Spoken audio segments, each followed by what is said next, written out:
a land of ancient dynasties, staggering skylines, and nearly 1/5 of the Earth's people.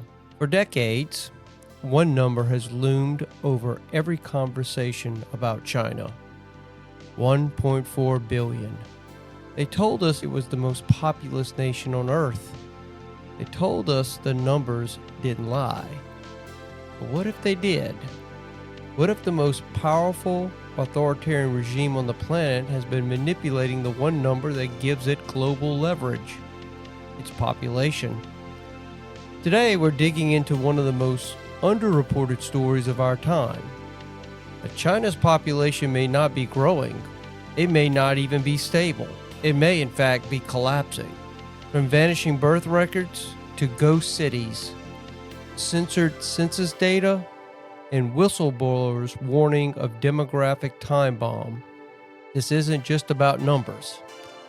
It's about power, perception, and control. When you control the numbers, you control the story. And when the story unravels, so does the illusion of dominance.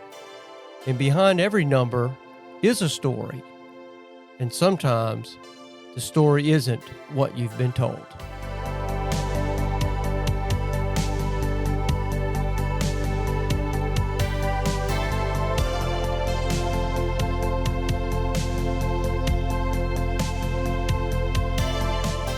Welcome to the Retrospect podcast, a show where people come together from different walks of life and discuss a topic from their generation's perspective.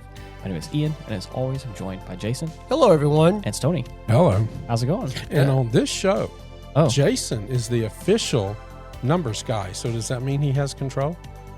He's the statistician, right? He brings in all the stats, doesn't he? You bring in some statistics too. So I wouldn't say. Yeah, you bring them in too. There's been a couple episodes where I think you guys have had conflicting numbers for things. So. Everybody just kind of associates him as the show statistician. Yeah. At least I'm known for something, I guess. Yes. You're also known for running. Uh-oh. So I have a question for you. Yes, sir. So naked running.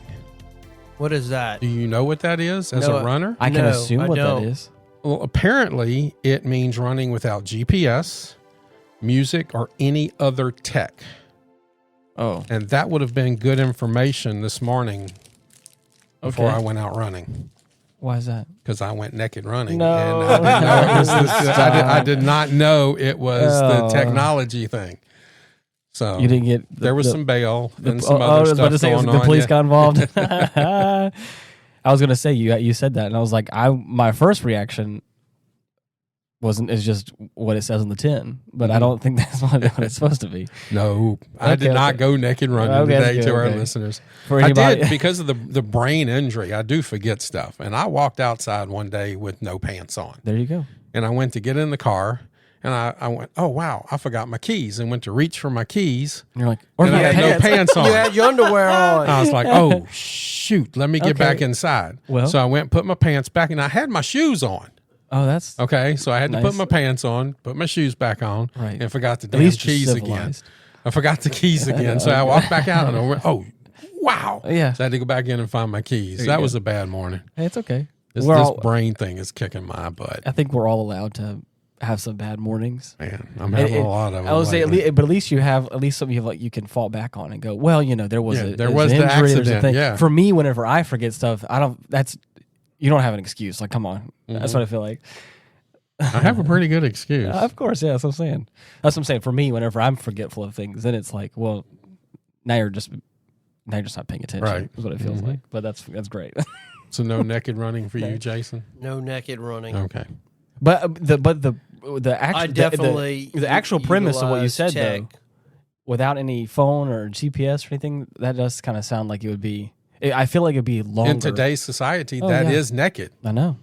I mean, how many times do you see somebody without their phone, without their earbuds, without their smartwatch?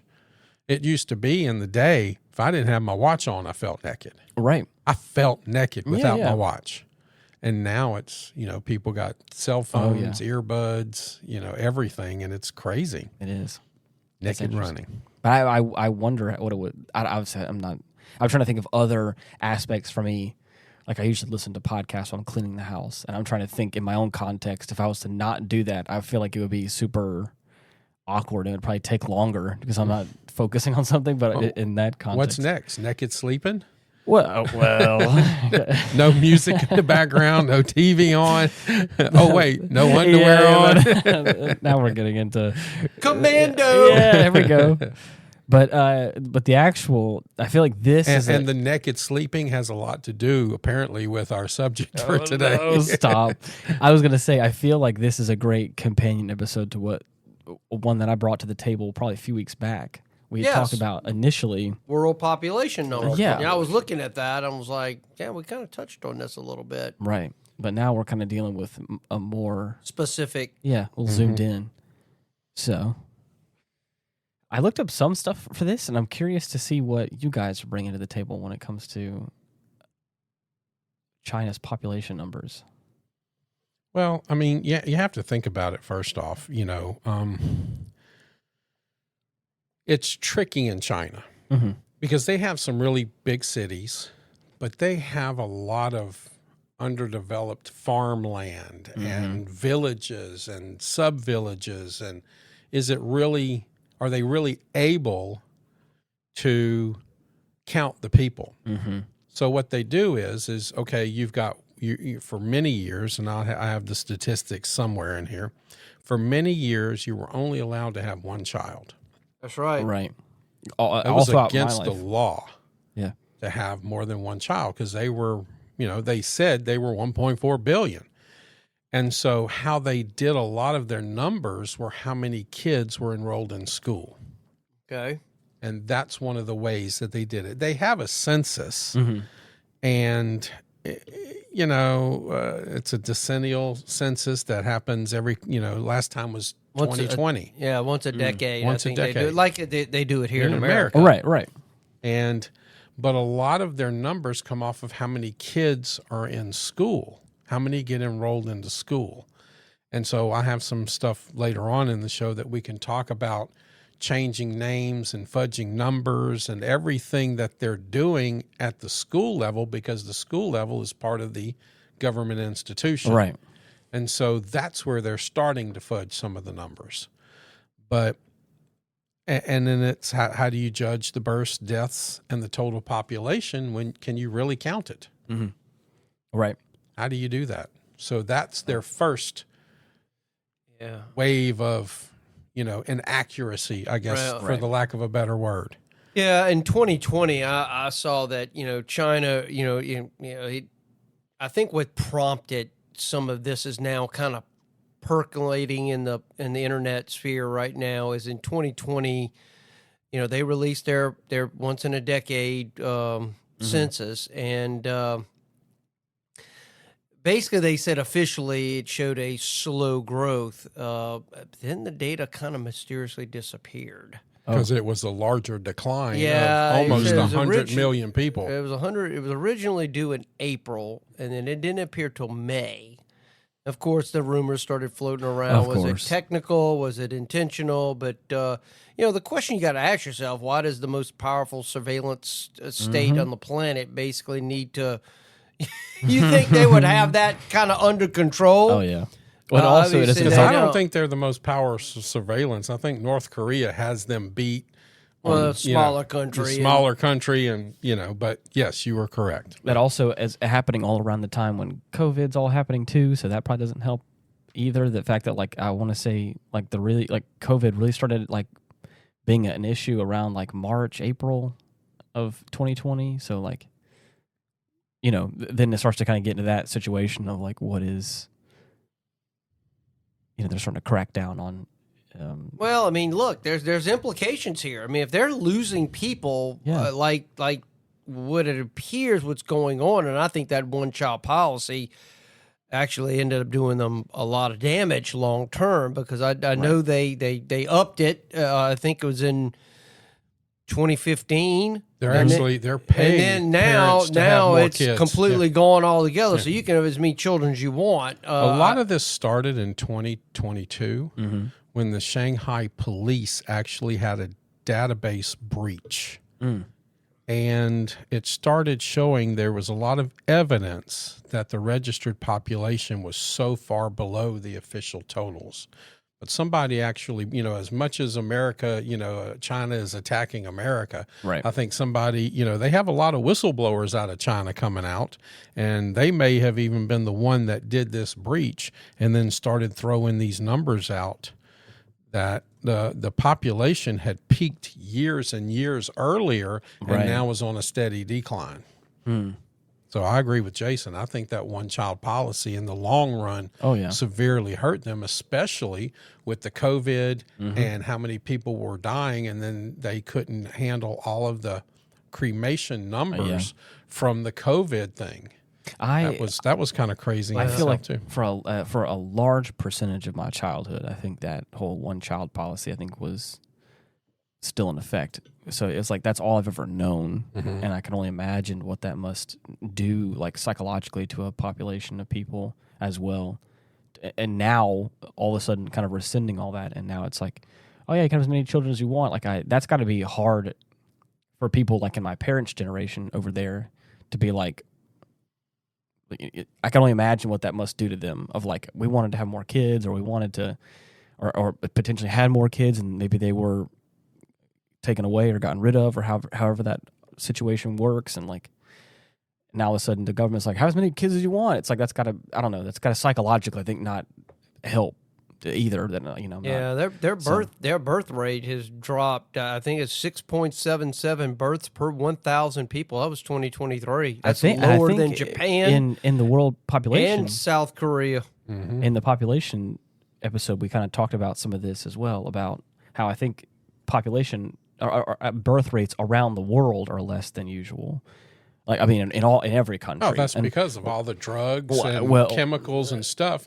The fertility of men and women are tanking. But I think it's also, I think a lot of it has to do too with especially here in the West, like people not wanting to have children as well, or like not being in a place to. Not being in a relationship to have them, like, so there's a lot of different factors that go into it. So, yes, but I think that, like, and that was what I think prompted the discussion for the original episode about world population, is like how come if every country is saying less people are having children, how come the population numbers are increasing across the board? If there's ubiquitously, we're all saying, oh, younger people aren't having enough kids in Japan and in China and in South Korea or in America, and all of a sudden, like, oh, but our numbers are going up. And it's like, magically in China, they're going up. Right. Everywhere else in the world is tanking, but magically in China, or with your one child thing, how? Yeah. So that's I think what kind of prompted me to that original episode, and now. Yeah, I think they've got issues. I mean, they got what I understand. They're building cities, and there's like no one living in them. I mean, it's kind of weird how they want to project this kind of image to the world, and I'm sure there's some historical backdrop for them to, going back to the Boxer Revolution and all that. And well, a lot of the numbers came out with Richard Nixon, because he's the one who kind of opened up the market to the U.S. And so that's what they kind of gained from this roster interference, so to speak, was we have a bigger market. We have 1.4 billion customers slave labor, or what can we do because we have so many people? Oh, our army is really big too. Yeah. Don't sass us. So there was a lot of things. Just the market size messaging alone was worthwhile to them for decades, to be able to say, we got the most people in the world in this country. And now I think it's India that has more people. Yeah, I wouldn't be surprised. No, that actually came out as official. Oh, India really? It's officially now? It's official. They are the largest populated country in the world. Yeah, I think... I see Ian. Hopefully he's typing over there, seeing what the numbers. China may have already dropped below 1 billion. I think they have. Yeah, I think they may be around 900 million. Which is huge. That's about a $400 million drop in what the reported numbers were. So, and there's probably a lot of reasons why some of this is happening. I imagine with the, as I said, with the one-child policy and, to de-emphasize having females versus males, now there's just not enough women to have children. And I think the younger generations are just not that interested in being parents. Mm-hmm. I mean, and that's not just China. I think that's kind of an Asian thing going on right now. Well, I think that's what India is doing right now. You know, Beijing's biggest benefit wasn't some formulatic increase in voting power. That did nothing for anything. It was a global governance of quotas. You know, the benefit was gravitational pull of seemingly endless consumer base and workforce. You know, that's why they did it. And now India is doing the same thing. If you listen to them, they're saying the same thing that China did, knowing that they've overtaken China. Mm-hmm. Yeah, they're trying to become the next China. Yes, they are. Very much there's so. a lot of there. And look, I'll be honest with you. Considering our problems with the Chinese Communist Party, I think it would probably be in America's best interest to actually conduct more of its manufacturing with a country that's a little bit more friendly. They still use slave labor. Yeah, well, They still use child slave labor. I hate to say it, but I mean, outside of the Western world, that doesn't surprise me. It really doesn't. And unless Americans are willing to fork out a whole lot more money for items, and as much as people talk about, I can't afford this and I can't afford that now. Yeah. You know what? It'd be surprised would you'll turn your head and buy stuff, even though knowing they have, they're using child labor. I mean, it's just the reality is in America at one time we had child labor. You know, it's not that far back in our past when there were 12-year-old kids working on the railroads. Oh yeah. You know, I mean, and so in July 28 of this year, not to say it's right, but that's just rolled out a national child care subsidy of 3,600 yuan per child under the age of 3. Wow. That's just yesterday, day before yesterday. Yeah. Something like, I guess it was Monday or Tuesday. Before we get too far off this, you said India is the most populated country in the world officially. And I think that from what I've been able to look up, I think, yes, officially, quote unquote, unofficially, because there hasn't been like another census yet until the next 5 years. But you're right, though. As of 2025, I think if they're to make estimated numbers, China is at 1,416,000,000, and India is 1,463,000,000. So by 50 more million. Yeah, they're close. Which is crazy because I'm looking at the number now for America, and it's just about 350 million for the United States of America, which I was like, that's crazy to me that there are two countries that make up 2 billion people more than us. Like, man, that's some big numbers. Yeah, I mean, here's some interesting things. That people age 60 plus rose to 296.97 million. It's about 21.1% of the population in 2023. That's up from 280 million in 2022.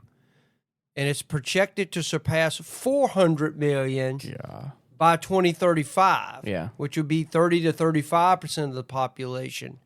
And the working age share, ages 16 to 59, dropped to 61% by 2023 and is expected to shrink further. So long term, it doesn't look good on their front when it comes to that kind of stuff. Well, from 2020 to 2024, if you look at the Ministry of Education's enrollment reports, 12 million fewer children in kindergartens with 41,000 plus closures of kindergartens in China. Yeah, I saw that number. That's pretty alarming. That is hugely alarming. Yep.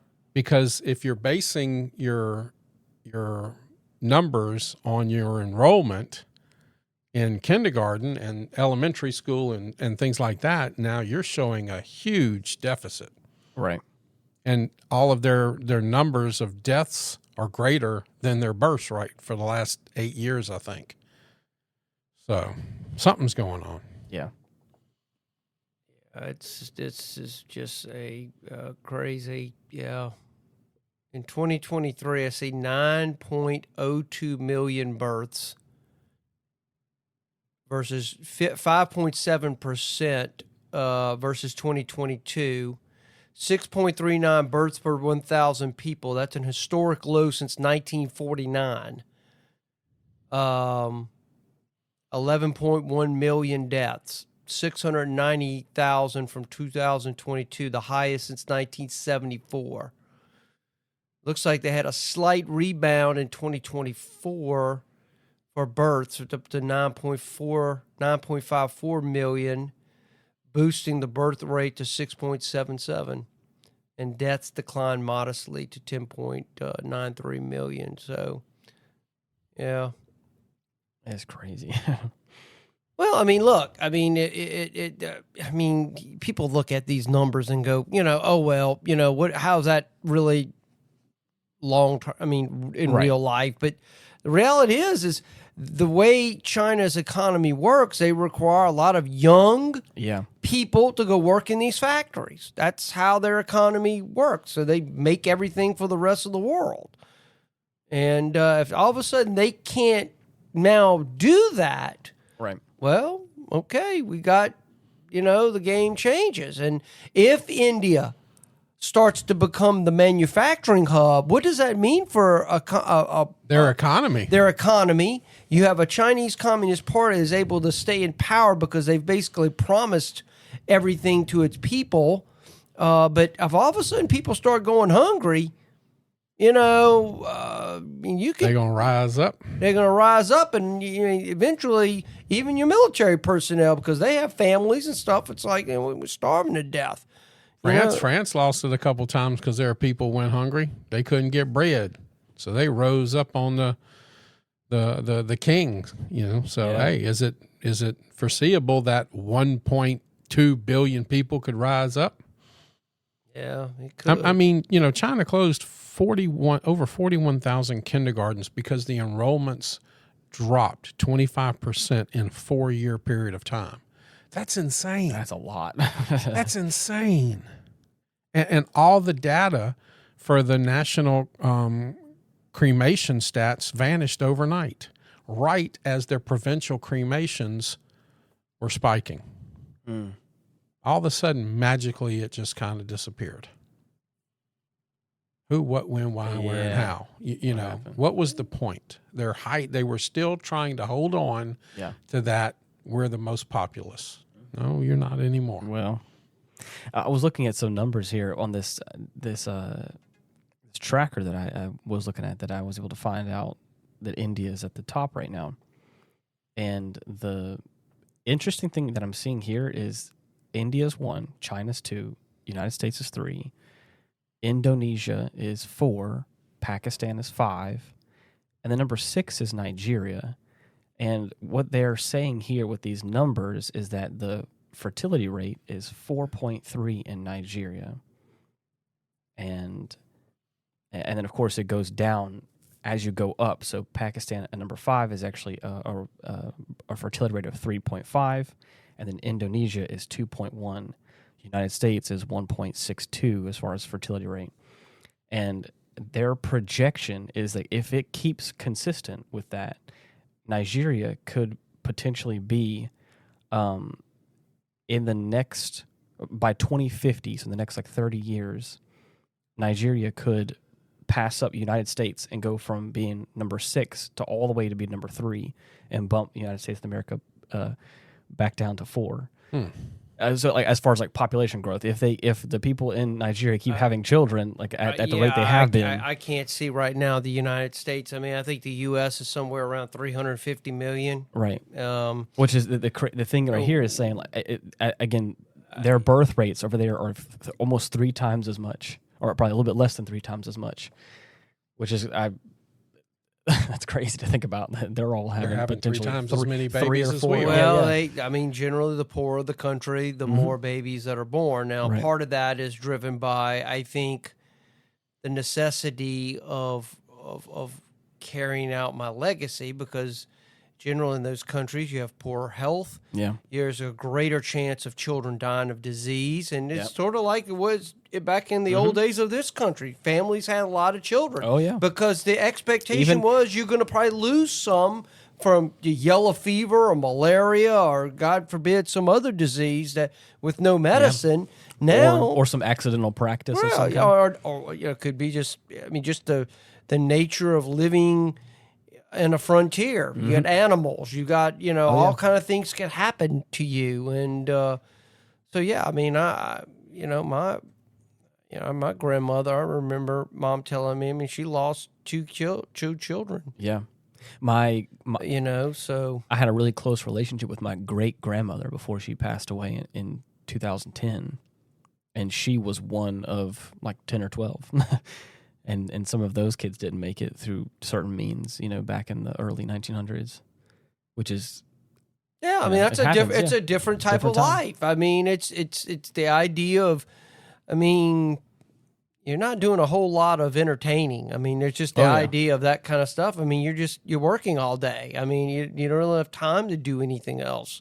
Well, it's funny you said that, because it just reminded me of an announcement that I just saw that the UN is now moving 3 of global headquarters of major agencies, UNICEF, UNFPA, and the UN Women, from New York to Kenya. Really? Yes. Interesting. So as these African nations are on the rise, now the UN wants to move over there.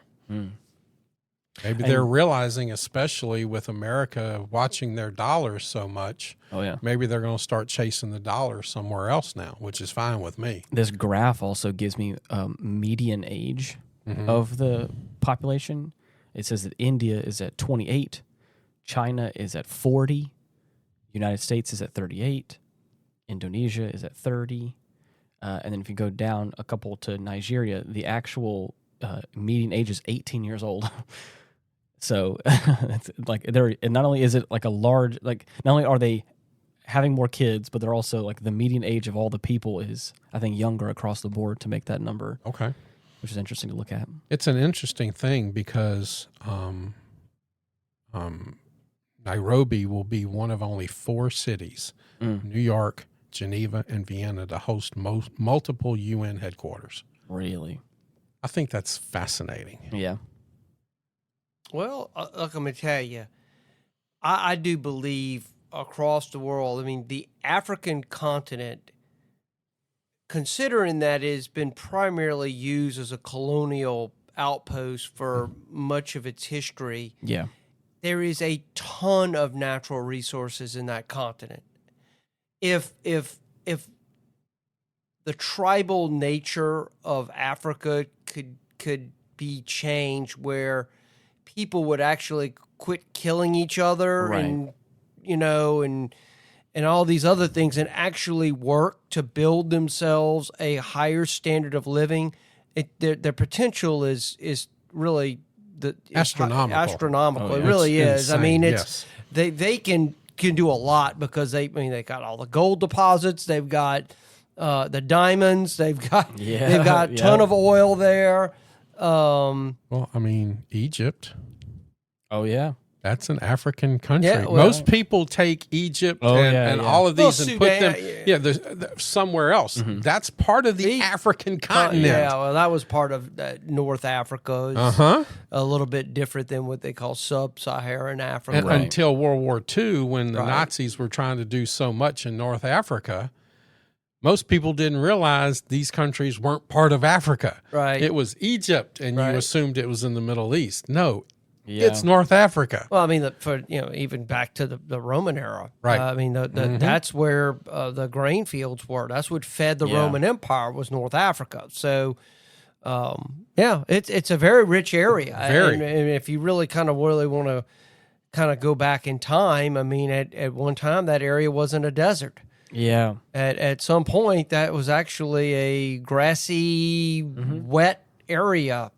Far enough back in time. Right. I think around 12,000, 13,000 years ago. And I don't want to get off of our subject today, but I saw something the other day that says prepare for that to be happening now.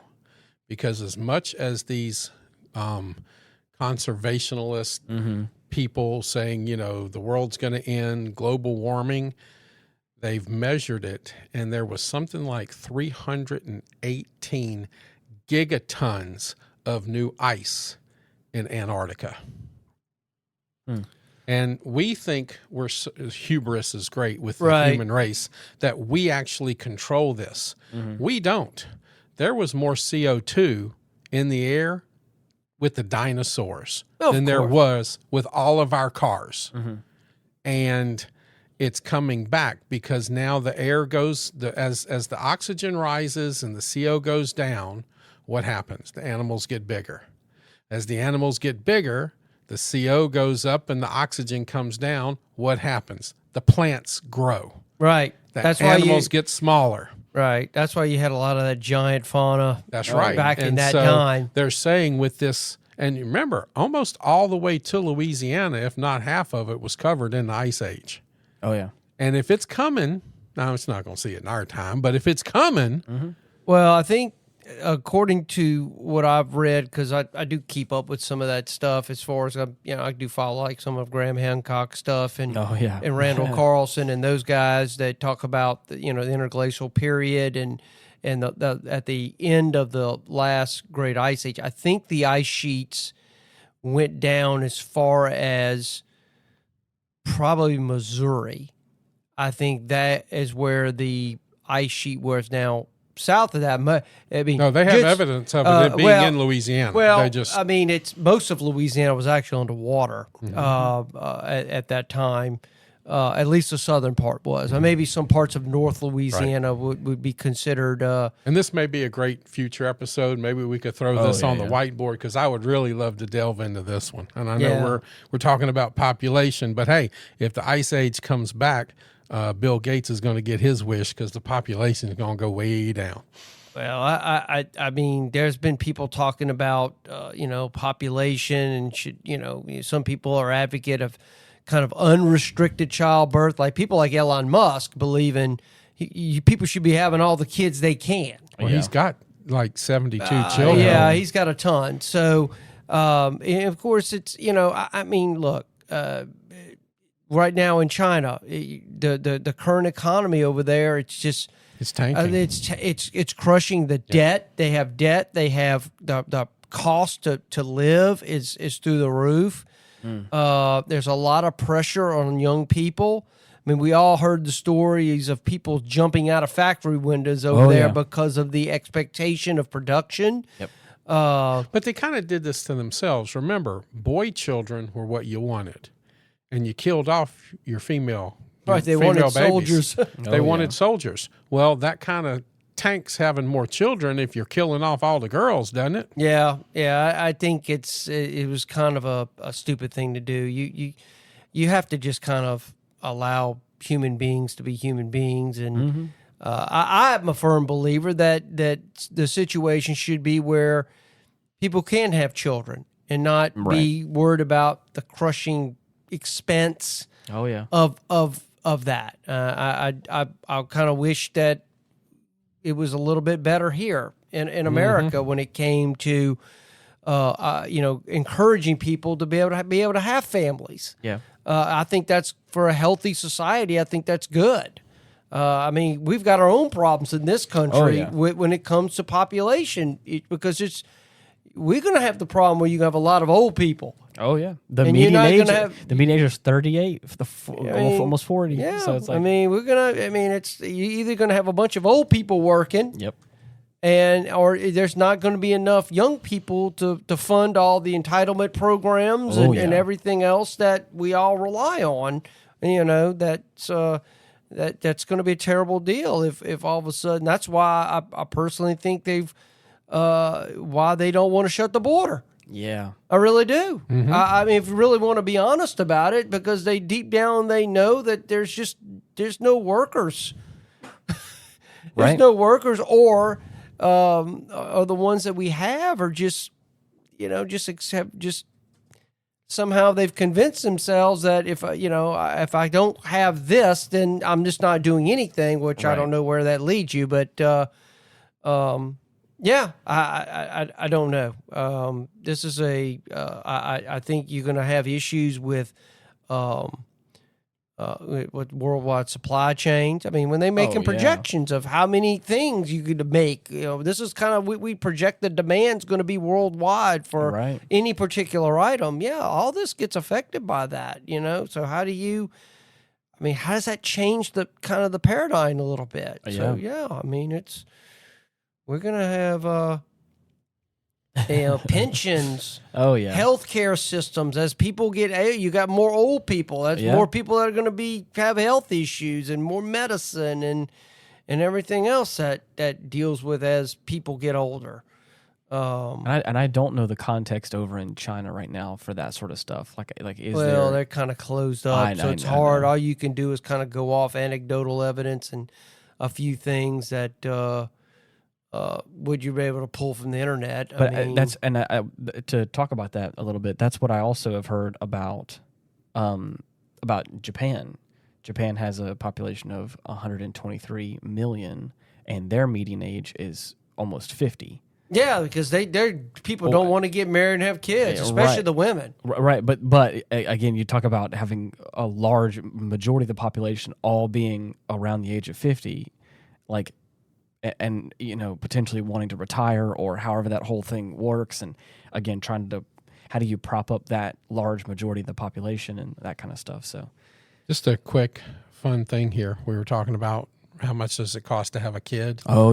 It's between $15,000 and $19,000 in America, and in China it's $760 to $1,100. Get out. Just to have a child.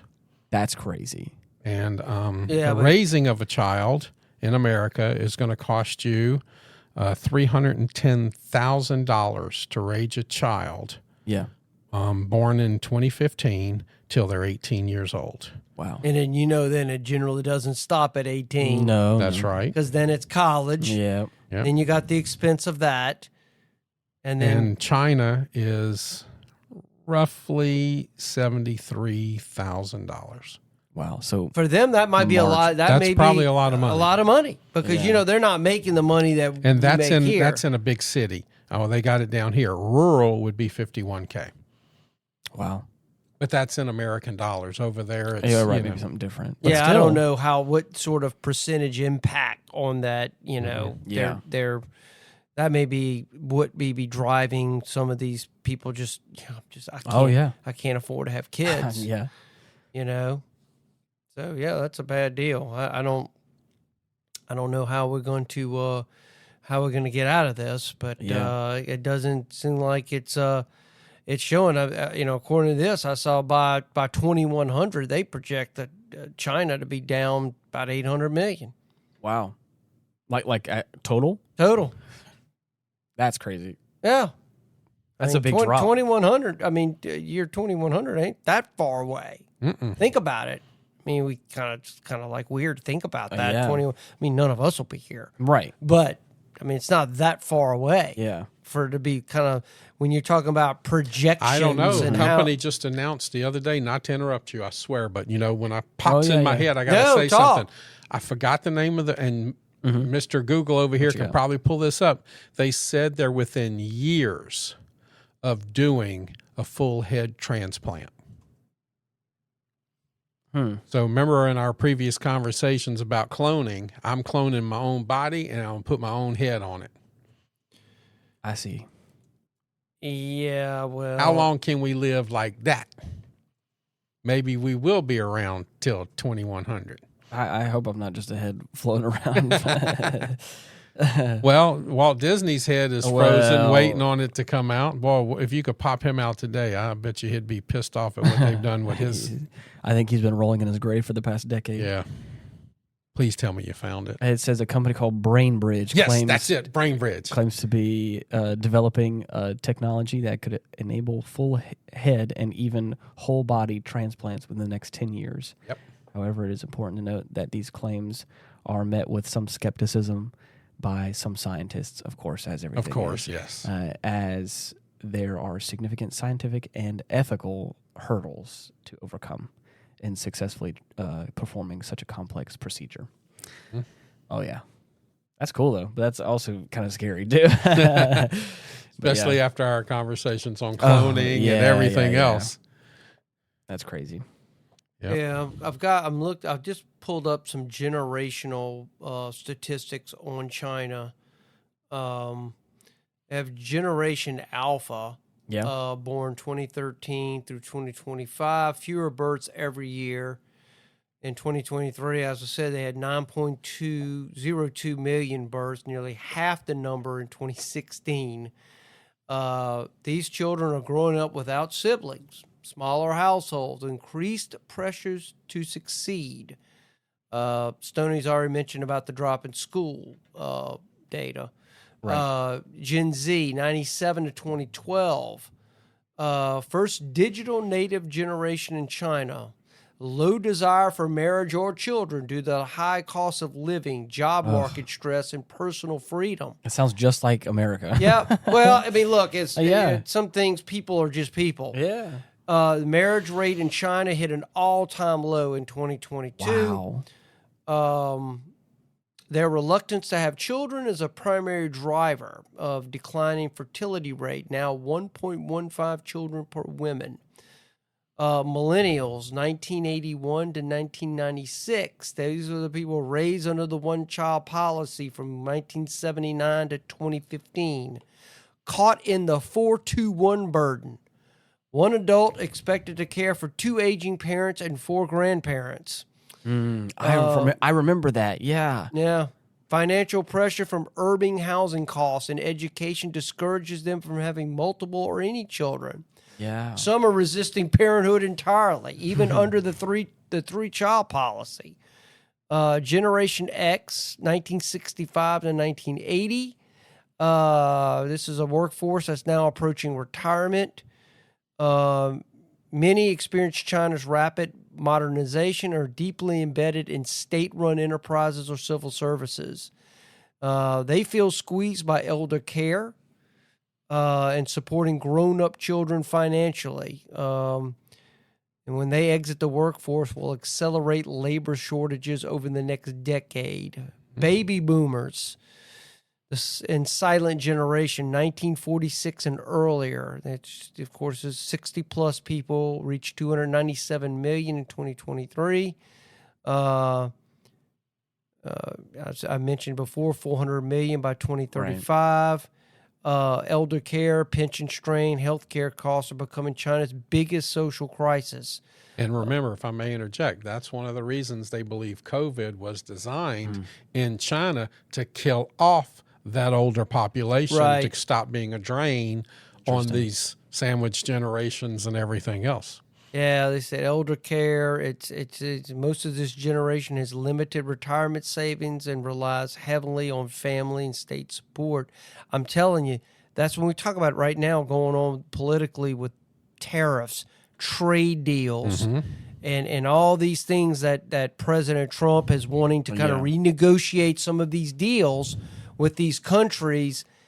You don't really know why those tariffs were in place to begin with. I guarantee it's because these countries are facing these issues, and this is their way of trying to mitigate and keep their people happy. So it'll be very interesting, because I just saw that Trump was going to make an announcement about some new trade deals and stuff like that. He is, and some of it's fascinating. But China came out and said that no ministry people or military people can own an iPhone. And at one time, the majority of iPhones were made in China. Yeah. What do they know that we don't? That's probably now, embedded tech. Most of that's being moved to India. Right. Okay. But then also because of this trade war, so to speak, and I use war loosely because it's not a trade war. It's America taking back ownership of what it should.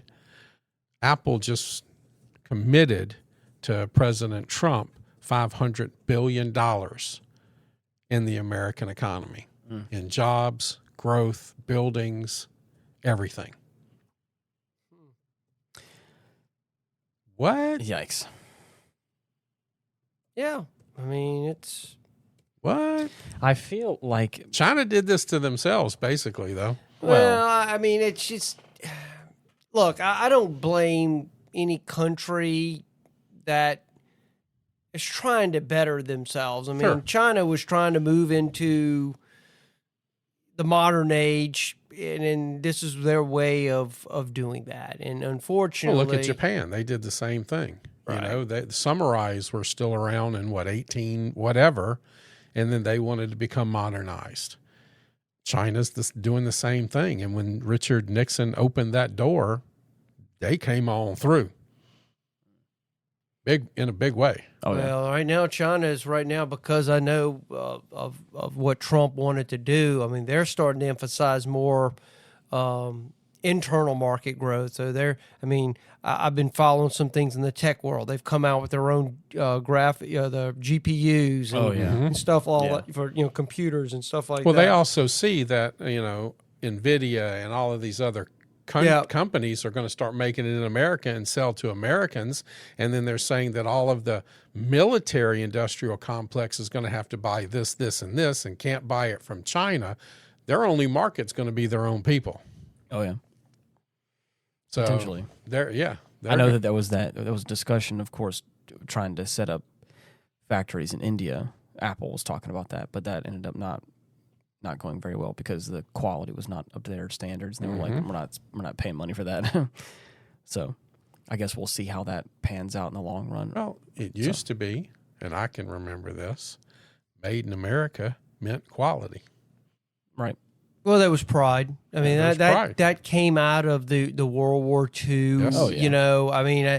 There was, a national pride in making things. I mean, it was just a lot of patriotism. Made in America meant something. It was patriotism. Companies were geared toward the American way. Yeah. And somehow we, unfortunately, we got away from that. And, that's, you can go kind of why ultimately manufacturing died in this country. I mean, people sometimes blame labor unions.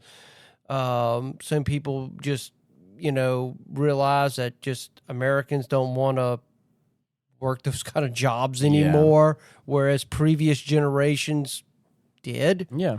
It's kind of what I call the lunch pail generation. Yeah. I pack my lunch and I'm there for 12 hours. Mm-hmm. Yep. And you came home and people were happy about that because they had a job and it was a way of supporting their family. Well, as we've kind of transitioned to more of a, I hate to put it this way, but maybe this is not consumership.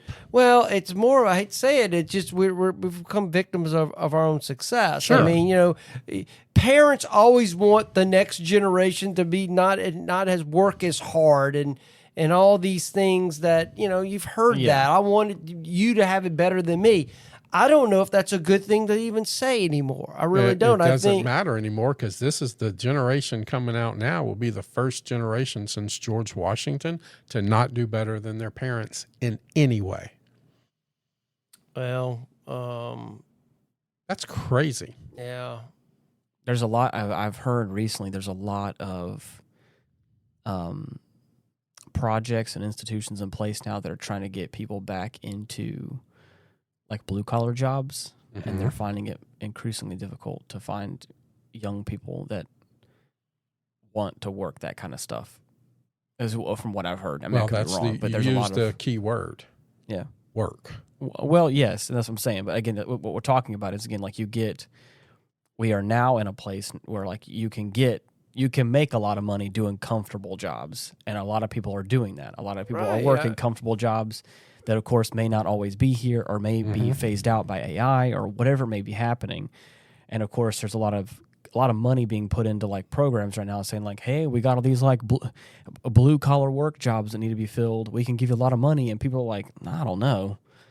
I don't want to do that work. Well, I mean, you don't want to do it because you live in a reality now that you don't have to. Right. I'm a firm believer if people will do what they have to do, depending on what circumstances eventually they're in. Right. Yeah, right. I mean, if we all end up having to basically work what I call lunch pail type jobs, you do it. Yeah. I mean, because what's your alternative? Right. I gotta feed myself. I gotta make some sort of money. I mean, I'm in that, and by no means am I judging anyone because I'm in that demographic right now. I think I work a comfortable enough job where I don't have to work like a blue collar job. And so if that was the case of like, hey, Ian, you could make potentially 6 figures working a blue collar job, I'm like, hey, that actually isn't that bad. But like, oh, I have to go like work in sewage and like, okay, maybe I don't want to do that. Well, it depends on the blue collar job. Right, I mean, right, if right, it's right. skilled labor. Yeah. Okay, working with sewage is skilled labor. That's what I'm saying. Because like, there's 2 guarantees in life. Oh, well. Okay, there's 2 guarantees in life. Yeah. And you'll always have a job if you do one of these 2 things. People want to eat, and people got to take a shit. Yeah. Yep. Okay, and if you can provide food or provide, a place to poop, you can make some money. Oh yeah, and that's what I'm saying is I was saying that I was paralleling the 2 things of like hearing that young people don't want to kind of work those jobs, and then talking about myself of like, yes, the potential of me going to some sort of trade school for a little while and then working some kind of like blue collar job and making a killing doing it. I could definitely do that, but right now I'm like, but I become a plumber. That's what I'm saying. And that's what I'm saying. Is like Yes. like right now I don't. The desire isn't there. But you're right. What Jason just said is like $150 just to show up. right. Before you pull your first tool out, Yep. $150 just to show up. But by no means am I talking down to any of those positions because I even in like in the mechanic world, even in all that stuff that I don't have any idea. I'll be the first one to say it. I will always hire a professional to fix a situation like that because I know that I can't quite do it myself. So I appreciate those jobs. And I think, yes, if the situation was right and the circumstance was right, I could go work one of those jobs. But right now, would that be my first option that I would jump to? Probably not. But What was that show? Mike Rhodes, Dirty yeah, Jobs? Mike Rhodes, yeah. I think That was a Micro. fantastic show. Yeah, Micro, that's it. Micro. Yeah. That was a great show. yeah. And Because really, it showed you yeah. how good and bad it was. Oh yeah, and I think that's kind of some of the jobs they're talking about right now, is those kind of less than savory positions as far as like the actual when you work got time, people but, that don't want to go to work because their psychologist said that they shouldn't go to work because their dog has separation anxiety. Okay, these aren't people that really want a job. These aren't people that really want to go to work. When you have all this mental stress and mental illness in the young people today, they're not going to want to do those jobs. Mm-hmm. They don't want to go dig a ditch. They don't want to go work on a car and get their hands dirty. They don't want to go mess with somebody else's I worked in the service industry for probably give or take 4 years. I worked at some coffee shops, and we love the stories too. Oh man, and we love those stories. But what I'm saying is that like I say that because in the same vein, even in that, like I feel like there were people that wanted a job, but that could not handle the fast-paced environment of service industry work. Right. And oh boy, did they love to complain about it. And I was like, yes, this job gets very stressful. And if you are not able to juggle all of that and be able to deliver it with a smile, yes, you're probably not cut out for this. But a lot of times they would take it out on the customers, or they would, like to point the finger at everything else. And I was like, you just go work somewhere else, go do something different. But so yeah, but did y'all read about the RCEP? This is the Regional Comprehensive Economic Partnership. I've not. It's includes 15 Asia Pacific nations: China, Japan, South Korea, Australia, New Zealand, and 10 other Asian countries. Supposedly, it's going to create about 10 million low-skilled jobs in China. So, mostly centered in agriculture, construction, and labor-intensive. But they're going to send labor to China to help out? Well, supposedly, not necessarily send, but supposedly it's supposed to give workers in China a job. So, or low skill, but the problem is that, to some of these issues we've talked about, fewer people to take these jobs. Yeah. So, once again, this, it seems like some of this stuff is going to be concentrated in the coastal cities, like Shanghai and a few other cities I can't even pronounce. Mm-hmm. yeah. So we'll see how that works out. But you know, I don't know. I'm just kind of looking at some of these things, some of these trade, because I'm always interested in how these trade deals kind of tie into this, which really, I mean, it's kind of the heart of this matter. I mean, it's like trying to, you know, Trump wanted to bring manufacturing back to the United States, but the problem is who wants to go work in the factory? Oh, yeah. That's the problem. Oh, It's a good.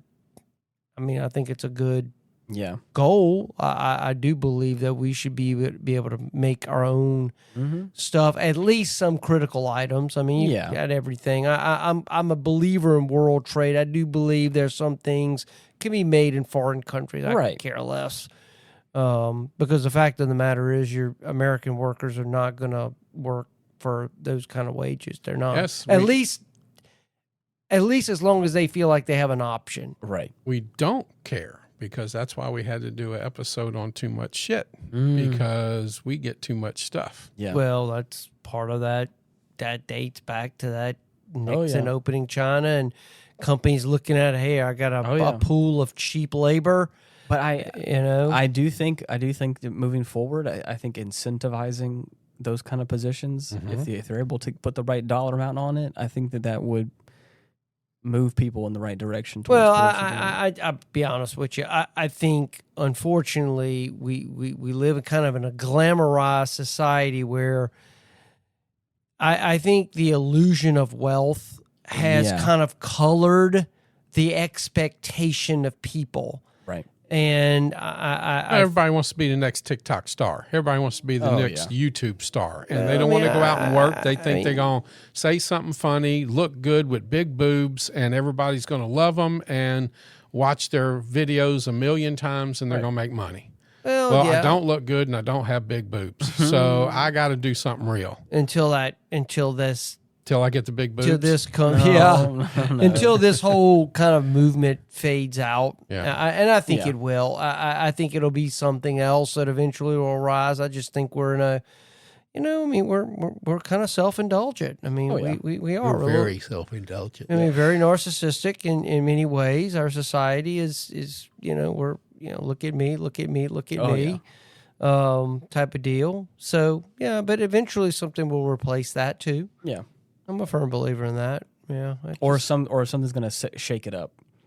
Some kind of catastrophe or some sort of something. Yeah, it's coming. NASA has said that object in space is not an asteroid. I've been reading about that. They believe it's a mothership. Right, as some sort of extraterrestrial object. Mothership. No, they use the words mothership. Well, I've definitely seen that. I've seen there's some extraterrestrial object moving our way. It's supposed to be here toward the end of the year, and it's not doing a large circle like a asteroid. It's zigzagging. Well, look, I'm a firm believer. It's like if God forbid that it is some sort of ship. Yeah. I want to hear the justifications that's going to come from people's mouths that, okay, how is this even possible? Yeah. So that would be a very fun day. And maybe a bad day, too. I think it'll be both fun and bad. It's going to be fun for the rednecks and the Cajuns who'll cook and eat anything, but everybody else is going to have a problem. Well, I think it's going to be it's going to shake. You just have to find out if alien meat has to be fried, exactly, or they may be barbecuing us. So it's kind of be like V for that was visitors. A great, when they were eating humans. So God forbid we don't have that. And they were using chemtrails too. Remember? Oh gosh. Yes, they were. Yes, they were using chemtrails. They started it. Yeah. So let's just people out there just kind of. They said they had to have. There's an object supposedly moving toward us. Compound that only could be made on on the world, and then they were just taking it on the ships and squirting it out the exhaust. Interesting. And they were eating us. Yeah, it's like, now I did see one guy, they were interviewing about the supposed object, and he says it's not going to be what you think it is. So I'm very curious what he meant by that. How perfectly gonna- vague. Yes. It's always perfectly vague. Just vague it's enough. always And this is what perfectly and vague. I have said What this. is he thinking? We think it's going to be a gray ship and it's going to be hot pink. I have said this numerous times, and I stand by it. Conspiracy theory just breeds in that unknown.